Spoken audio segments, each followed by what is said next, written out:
ఎవడైనా అడ్డం వస్తే తొక్కుంటూ పోవాలా? వాడు గుండాగలే గాని మన బండా కొడుతురా సుబ్బారావు.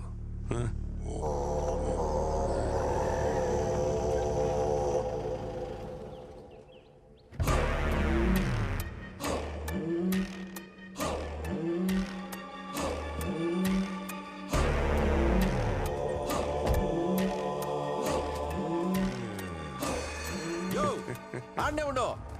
ఏడికి ఎందుకు వచ్చినావు? ఏం పని నీకో? మా వాళ్ళు ఇద్దరు పంపించిన మాట్లాడేదే లేదని వెనక పంపినావు. దానికే నేనే వచ్చిన. నేను నిల్చుండేదే గెలిచేదానికి కాదు, నిన్ను ఓడించేదానికే. కావాలంటే హైకమాండ్ తో కూడా మాట్లాడతా. నేను సచ్చేంత వరకు నీకు సీటు దక్కనివ్వను.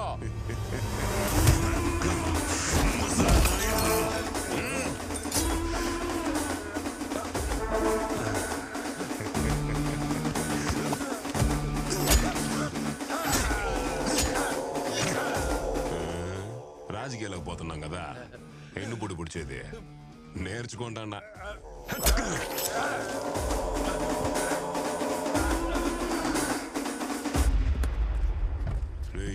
గురు ఇంత కదా చెప్తా ఉంటావే డాక్టర్ పోలీస్ అని. ఏందది ఈ మూడ్లో ఉండి సరిగా ఇన్లా? అదే గురు, బుర్జు సెంటర్ దగ్గర వేలాడి తీసినావే ఆడే ఆ డాక్టర్ గాడు. ఆడిప్పుడు పోలీసే మనూరికి వచ్చినాడు. రౌడీ రాజకీయ నాయకుడు అవడం మామూలేప్ప. ఈ డాక్టర్ పోలీస్ అవడం ఏంది కొత్తగా ఉంది. ఆట బానే ఉంది, ఆడేద్దాం. నువ్వు అమ్మి అమ్మి అంటాంటే నీ పెళ్ళాన్నైపోయినట్టుంది రా స్వామి, నా స్వామి. నువ్వు స్వామి స్వామి అంటాంటే నా పెళ్ళి లెక్క చక్కంది రా స్వామి, నా స్వామి.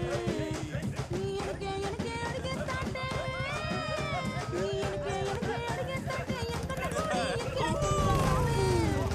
నీ పక్క పక్కన కూర్చుంటే పరమేశ్వరుని ఎక్కేస్తుంది రా స్వామి. దేవరాజ్ సార్, ఏమైంది? నేను పట్టుకున్న లోపలేసిన వాళ్ళందరూ బయట గంతులేస్తున్నారు. ఎవరు వాళ్ళు బయటకు వదిలింది? ఒక్కరోజు కూడా కాలేదు. ఒక్కరోజా?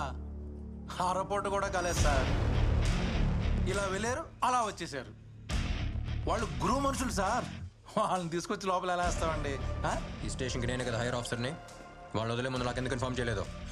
మీకన్నా పెద్ద ఆఫీసర్లు ఉన్నారు కదా సార్, వాళ్ళు ఆర్డర్ ఇస్తే మేము వినాలిగా. మాత్రం తెలియదా ఏంటి మీకు? డాక్టర్ పోలీసులు అయితే ఇలాగే ఉంటుంది. లాఠీ పట్రా సార్. రే రే ఆగో సార్, గురువు మనుషుల గురించి మీకు తెలియదు. వాళ్ళని కొడితే చాలా డేంజర్. తీసుకురామని చెప్పాను సార్. నా మాట ఏమేనంటే, వాళ్ళు వస్తే పోలీస్ స్టేషన్ ఉండదు, మనం ఉండం. చాలా గొడవలు జరిగిపోతాయి సార్. బొట్టు పూలు పెట్టారు. ఇదేమన్నా నీ పెళ్ళమా? ఆయుధ పూజ కోసం పెట్టా. లాఠీ మనకిచ్చింది పూజలో పెట్టడానికి కాదు, దీంతో పూజ చేయడానికి. ఇప్పుడు నేను చేస్తాను చూడు పూజ. నా మాట వినండి, గురు మనుషులు పెట్టుకోవద్దు, చాలా డేంజర్. వినండి సార్ ప్లీజ్, మీ గురించి చెప్తున్నాను సార్. వాళ్ళతో పెట్టుకుంటే మీకే నష్టం. అయ్యో అయ్యో నాయనో, నన్ను కొడుతున్నారండి సార్. సార్ అయ్యో, నన్ను ఎందుకు కొడుతున్నారండి? నువ్వు కూడా గురువు మనిషివే కదరా.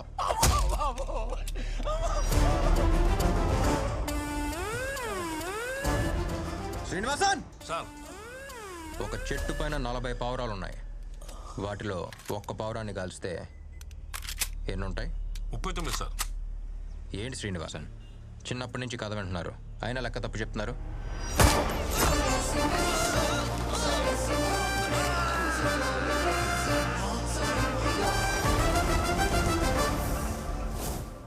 అన్నీ ఎగిరిపోతాయి, అది లెక్క. ఎస్పీ గారు సార్. సార్ సార్ చూడండి సార్, వచ్చే రాగానే ఎలా కొట్టాడు చూడండి సార్. ఎవడ్రా నువ్వు? ఎవడ్రా నీకు అపాయింట్మెంట్ ఇచ్చింది? తుపాకీ ఉంటే షూట్ చేస్తావా? పోలీసోడి మీద చెయ్యి వేస్తావా రాస్కెల్? హీరోయిజమా?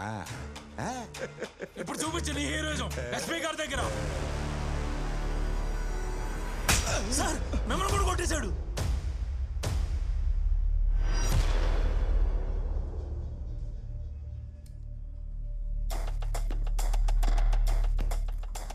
గవర్నమెంట్ నీకు జీతం ఇచ్చేది ప్రజలకి సేవ చేయడానికి, గురువు అండర్వేర్ అవుతడానికి కాదు. నెత్తి మీద 3 సింహాలు పెట్టుకుని కుక్కలా బతడానికి సిగ్గులేదు? నీలాంటి వాళ్ళు ఇలా ఉండబట్టే అలాంటి చిల్లర నా కొడుకులు అలా ఎగురుతున్నారు.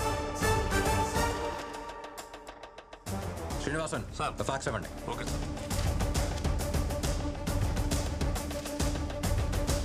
Your already suspended. నువ్వు అక్రమంగా లంచం తీసుకుని సంపాదించిన ఆస్తులు, బంగారం అన్నిటికీ ఎవిడెన్స్ ఇందులో ఉంది. డ్యూటీలో జాయిన్ అవ్వక ముందే సీనియర్, జూనియర్ ఎవరి మీదైనా యాక్షన్ తీసుకొచ్చిన ఆర్డర్తోనే కర్నూలుకి పోస్టింగ్ తీసుకున్నాను. బకెట్లో నీళ్ళు నిలవాలంటే ముందు దానికి ఉన్న బొక్కల్ని పొడచాలి. రౌడీల్ని కంట్రోల్లో పెట్టాలంటే ముందు నీలాంటి వాళ్ళని కంట్రోల్ చేయాలి. ఆఫీసర్స్, సల్యూట్ చేసే చేతులు ఎప్పుడు పైన ఉండాలి. క్రైమ్ మన కంట్రోల్లో ఉండాలి. తప్పు చేసిన వాడు ఎవడైనా సరే లోపల ఉండాలి. అది రౌడీ అయినా సరే, పోలీస్ అయినా సరే. శ్రీనివాసన్ సార్. బండి తీయండి.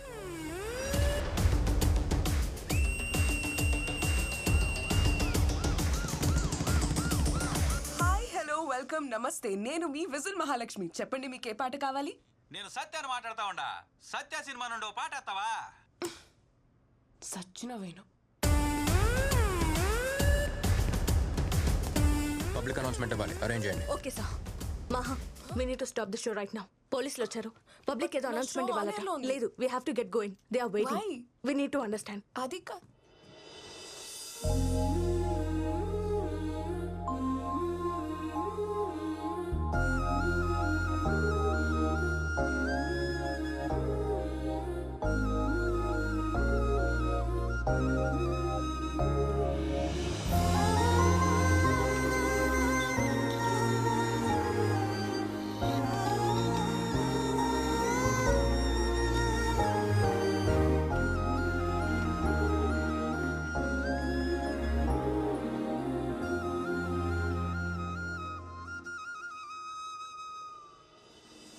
ఎఫ్ఎంలో ఇప్పటి వరకు సినిమా పాటలు విని ఉంటారు, క్రికెట్ స్కోర్ విని ఉంటారు. కానీ మొట్టమొదటిసారి మీకోసం ఒక విషయం మాట్లాడటానికి వచ్చాను. నా కోసం 2 నిమిషాలు టైం కేటాయించండి. నా పేరు సత్య. ఇంతకుముందు ఒక డాక్టర్గా ఇదే ఊరు వచ్చాను. ఒక ప్రాబ్లం వచ్చి కంప్లైంట్ ఇవ్వడానికి వెళ్తే ఎవ్వరూ ఏ యాక్షన్ తీసుకోలేదు. అందుకే యాక్షన్ తీసుకునే ప్లేస్కి నేనే వచ్చాను. I've just taken charge as the Deputy Superintendent of Police. Kurnool. ఇప్పుడు దాకా ఇక్కడ జరిగే తప్పుల్ని ఆపి అడిగేవాడు ఎవ్వడో లేకపోయి ఉండొచ్చు. ఇప్పుడు నేను వచ్చాను. ఎవ్వరూ దేనికి భయపడాల్సిన అవసరం లేదు. K4 police station, Madhur Nagar. ఇది కేవలం ఒక ఎర్ర పెయింట్ వేసిన ఇటుకల బిల్డింగ్ మాత్రమే కాదు, మీ ఇంటికి మరో అడ్రస్. నన్ను మీ ఇంట్లో వాడిగా, ఓ బ్రదర్గా, మీలో ఒకడుగా అనుకోండి. ఒక్క కంప్లైంట్, ఒక్క కంప్లైంట్ ఇచ్చిన మరుక్షణం యాక్షన్ తీసుకోవడానికి రెడీగా ఉంటాను. లేకపోతే క్యాప్ తీసి పక్కన పెట్టి వెళ్ళిపోతాను. ఒంటి మీద యూనిఫామ్ లేకపోయినా రౌండ్ ద క్లాక్ డ్యూటీలో ఉంటాను. అండ్ మై డియర్ గ్యాంగ్స్టర్స్, ఇదే నేను మీకు ఇస్తున్న ఫైనల్ వార్నింగ్. వీలైతే మారిపోండి, లేకపోతే పారిపోండి. ఇక నుంచి ఊళ్ళో ఎవరన్నా తప్పు చేయాలనుకుంటే వాడిని వెతుక్కుంటూ వచ్చి మరీ వాడి తోక కత్తిరిస్తా.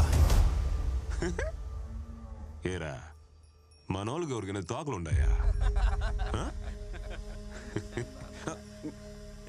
అమ్మయ్యా, నాకు లేదు, నేను తప్పించుకున్నా. అవును, మన మీద ఎవడైనా కంప్లైంట్ ఇస్తాడా? ఎవరు సార్? ఎవరికంత దమ్ముందప్పా? ఎరా, ఎవరికైనా దమ్ముందా? అంటే చెప్పలేము సార్. మీరు రేడియోలో మాట్లాడారు కాబట్టి ఎవరైనా ధైర్యం తెచ్చుకొని వచ్చి కంప్లైంట్ ఇచ్చినా ఇచ్చేయచ్చు సార్.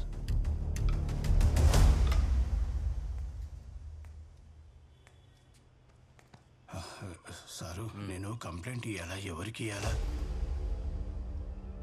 కంప్లైంటా? ఏయ్ రా. ఏంటి, ఎవరి మీద కంప్లైంట్? రా కూర్చో. పర్లేదు సారు. పర్లేదు కూర్చో. చెప్పు, ఎవరి మీద కంప్లైంట్? నా ఫ్యామిలీ అంతా సేఫే కదా సారు. కంప్లైంట్ తీసుకున్నాక వదిలేరు కదా. మీ పేరేంటి? నా పేరు బాబు సార్. బాబు, నేను కంప్లైంట్ తీసుకుని వదిలేశానంటే నా ప్రాణం వదిలేసినట్టే. ధైర్యంగా చెప్పండి. నాకు చాలా కంప్లైంట్లు ఉన్నాయి సారు. బేసిక్గా షుగర్ కంప్లైంట్ ఉంది సార్. తినక ముందు 60, తిన్న తర్వాత 200 ఉంటుంది సార్. మాటి మాటికి ఉచ్చొస్తుంది సార్. స్వీట్లు చూస్తేనేమో తినాలని ఆశగా ఉంటుంది, కానీ తినలేకపోతున్నాను సార్. సరిగా నడవలేకపోతా ఉండా, అరికాళ్ళలో ఆనెలుండాయి సార్. ఒకవైపు లాగుతా ఉండాది. ఇట్లాంటి చాలా కంప్లైంట్స్ ఉన్నాయి సార్. సారు, ఇవన్నీ తగ్గేదానికి మీ దగ్గర ఏదైనా ఒక్క టాబ్లెట్ ఉంటే ఇవ్వండి సారు. ఇవ్వండి సార్.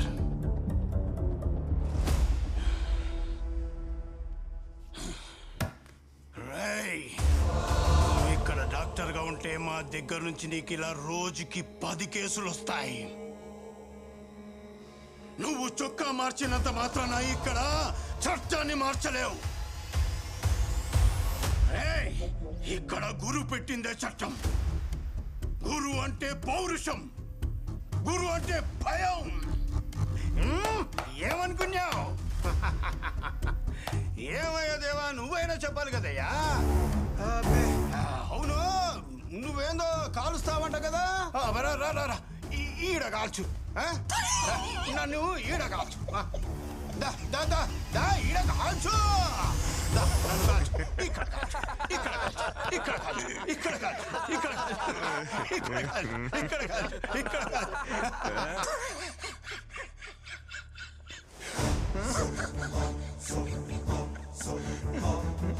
నవ్వు వస్తుంది కదా, పర్లేదు, నవ్వు. వాడు నన్ను మాత్రం ఎగతాళి చేసాను లేదు, మన డిపార్ట్మెంట్ మొత్తాన్ని ఎగతాళి చేసేలాడు. ఏ రోజైనా నువ్వు వేసుకున్న యూనిఫామ్కి తీసుకున్న జీతానికి న్యాయంగా డ్యూటీ చేసావా? ఒకప్పుడు బీట్ కానిస్టేబుల్ సైకిల్ మీద రావడం చూసి రౌడీలు గూండాలు పారిపోయి దాక్కునేవారు. ఇప్పుడు రౌడీల్ని గూండాల్ని చూసి పోలీసు వాళ్ళు పారిపోతున్నారు. ఏనుక్కి దాని బలం తెలియక బడ్డీ కొట్టి దగ్గర అడుక్కుతున్నట్టు నీలాంటి వాళ్ళు ఎవడ పడితే వాడి దగ్గర డబ్బులు తీసుకోవడం వల్లే ఈ పరిస్థితి.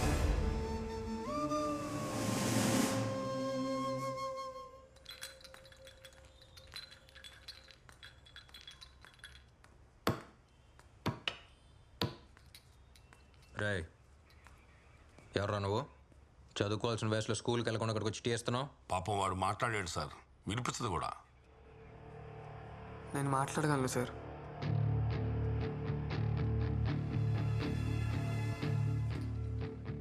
మీరు రేడియోలో మాట్లాడింది నేను విన్నాను సార్.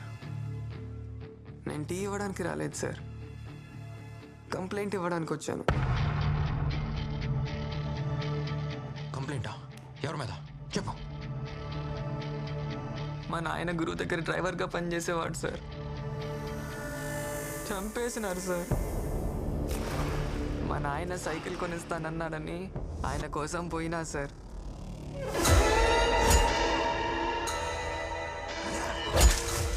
నా కళ్ళ ముందే గురు మనుషులు ఎవరినో దారుణంగా పొడిచి చంపేసినారు సార్. ఎవడో చూడండి.